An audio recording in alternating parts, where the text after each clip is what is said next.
புனித மத்தேயு எழுதிய தூய நற்செய்தியிலிருந்து வாசகம். அதிகாரம் 23, இறைவசனங்கள் 1 முதல் 12 முடிய.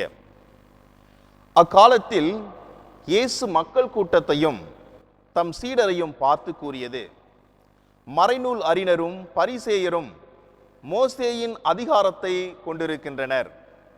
ஆகவே அவர்கள் என்னென்ன செய்யும்படி உங்களிடம் கூறுகிறார்களோ அவற்றையெல்லாம் கடைபிடித்து நடந்து வாருங்கள்.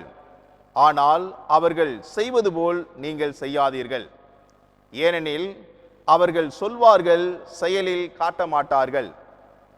சுமத்தற்கரிய வலுவான சுமைகளை கட்டி மக்களின் தோளில் அவர்கள் வைக்கிறார்கள். ஆனால் அவர்கள் தங்கள் விரலால் தொட்டு அசைக்கக்கூட முன்வர மாட்டார்கள். தாங்கள் செய்வதெல்லாம் மக்கள் பார்க்க வேண்டுமென்றே அவர்கள் செய்கிறார்கள். தங்கள் மறைநூல் வாசக பட்டைகளை அகலமாக்குகிறார்கள். அங்கியின் குஞ்சங்களை பெரிதாக்குகிறார்கள். விருந்துகளில் முதன்மையான இடங்களையும் தொழுகை கூடங்களில் முதன்மையான இருக்கையையும் விரும்புகின்றார்கள். சந்தை வெளிகளில் மக்கள் தங்களுக்கு வணக்கம் செலுத்துவதையும் ரபி என அழைப்பதையும் விரும்புகிறார்கள். ஆனால் நீங்கள் ரபி என அழைக்கப்பட வேண்டாம், ஏனெனில் உங்களுக்கு போதகர் ஒருவரே.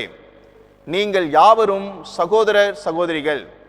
மண்ணுலகில் உள்ள எவரையும் தந்தை என நீங்கள் அழைக்க வேண்டாம், ஏனெனில் உங்கள் தந்தை ஒருவரே, அவர் விண்ணகத்தில் இருக்கிறார். நீங்கள் ஆசிரியர் எனவும் அழைக்கப்பட வேண்டாம், ஏனெனில் கிறிஸ்து ஒருவரே உங்கள் ஆசிரியர். உங்களுள் பெரியவர் உங்களுக்கு தொண்டராக இருக்க வேண்டும். தம்மை தாமே உயர்த்துகிறவர் எவரும் தாழ்த்த பெறுவர், தம்மை தாமே தாழ்த்துகிறவர் எவரும் உயர்த்த பெறுவர். இது ஆண்டவர் வழங்கும் அருள்வாக்கு. கிறிஸ்துவே உமக்கு புகழ். இயேசுவில் அன்பான சகோதர சகோதரிகளே, ஆண்டவர் இன்று ஒரு சிறப்பான பாடத்தை இந்த நற்செய்தியின் வழியாக நமக்கு எடுத்து இயம்புகின்றார். எல்லோருடைய வாழ்விலுமே அறிவுரை சொல்லுகின்ற பொழுது மிகப்பெரிய ஒரு நீதிபதியாக நாம் இருக்கின்றோம். இதை செய்யுங்கள், இதை நடத்துங்கள் என்று மிக அற்புதமாக அறிவுரை சொல்லக்கூடியவர்களாக இருக்கின்றோம்.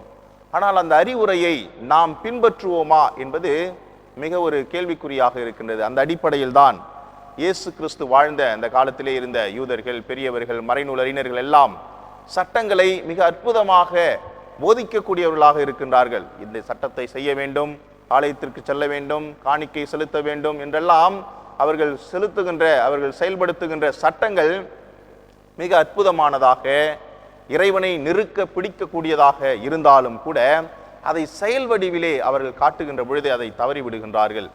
ஆகவே ஆண்டவர் அதை பார்த்து தான் சொல்கின்றார், அவர்கள் சொல்வதெல்லாம் நல்ல கருத்துகள் தான், நல்ல செயல்கள் தான், அதை ஏற்றுக்கொள்ளுங்கள், அதை நீங்கள் செயல்படுத்துங்கள். ஆனால் அவர்களை பார்த்து செய்யாதீர்கள், அவர்கள் செய்வதை செய்யாதீர்கள் என்று குறிப்பிடுகின்றார். உளவியலே ஒன்று சொல்லப்படுகின்றது, ஒரு குழந்தை மற்றவர்கள் சொல்வதை கேட்டு வளர்வதை விட தனக்கு பிடித்தவரை பார்த்து செயல்படுவது என்பது மிக விரைவாக நடைபெறுகின்றது. ஆகவே மனிதனுடைய இயல்பாக அது அமைகின்றது. ஒருவர் சொல்வதை கேட்பதை விட அவர்கள் செய்வதை பார்த்து செயல்படுகின்ற அந்த செயல்பாடு மிக வேகமாக நம்முடைய வாழ்விலே பயன்படுத்தப்படுகின்றது என்பதை பார்க்கின்றோம்.